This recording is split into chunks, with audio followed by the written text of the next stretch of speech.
What if I told you that in Python the number 5 isn't just a number? And what if the word hello isn't just a string? What if they're actually living, breathing objects with their own personalities and secrets? Today, we're going to pull back the curtain on one of Python's most fundamental and mind-bending concepts. Everything is an object. You might already know that the function type tells you the type of something. For example, the type of 42 is an int, the type of 3.14 is float, and the type of hello is string. The only difference to literals is that the Python interpreter gives us a shortcut to instantiate them. But while compiling, x is 5 runs the equivalent of x is int 5.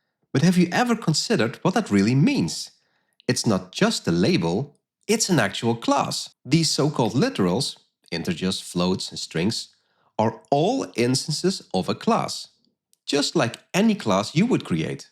They have their own methods and attributes. You can see them with the dir function.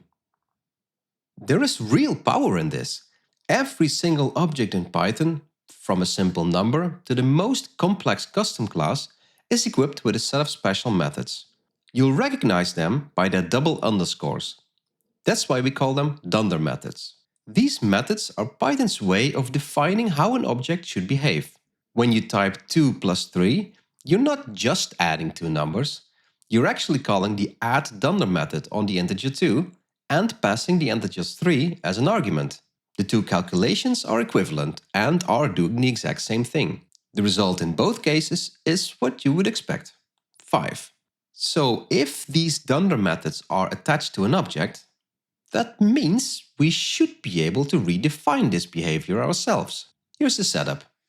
A class donkey, a class mule, and a class horse. By implementing the mul Dunder method ourselves, we tell the horse object exactly how to react to the multiplication operator. In this case, we return a mule instance if and only if the other side of the operation is a donkey instance. This is what gives Python its incredible flexibility and makes it possible to override built-in operations for your own custom objects.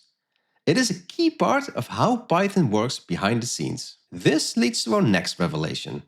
If everything is supposed to be an object, that means even classes themselves should be objects, right? 42 is an int, and an int is an object. But if they are an object, what is their class? What is the class of int, or list, or horse? Notice a pattern? They all return the same class. Type. Okay, and here's the kicker. What is the type of type? The type of type is type. This is because type is Python's metaclass. It's the class that all other classes are an instance of.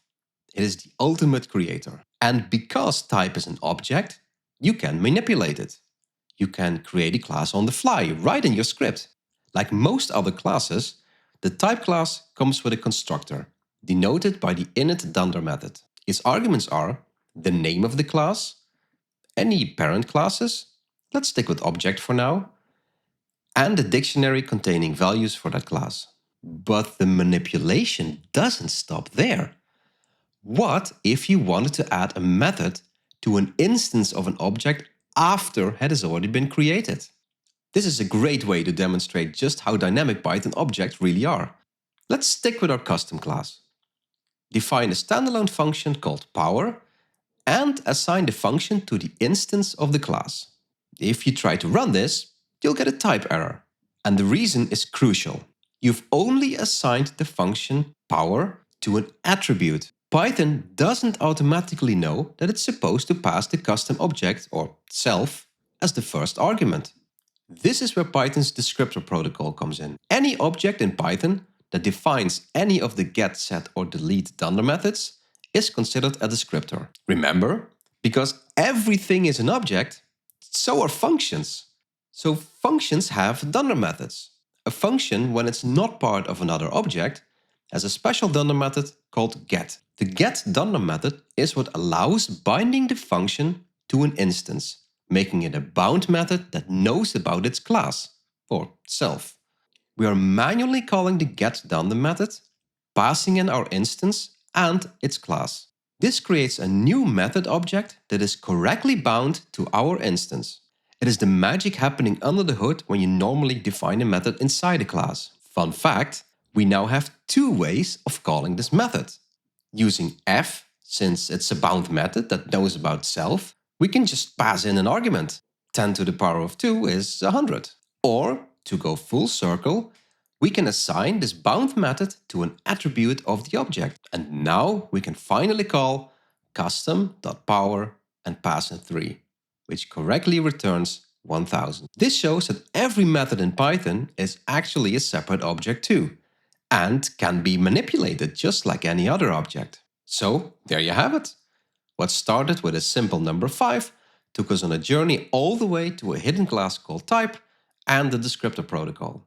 By understanding that everything in Python is an object, you can write more dynamic and powerful code. I hope you enjoyed this look at one of Python's most fundamental concepts. If you did, consider subscribing and let me know in the comments what other Python secrets you want to demystify. Thanks for watching. Happy coding!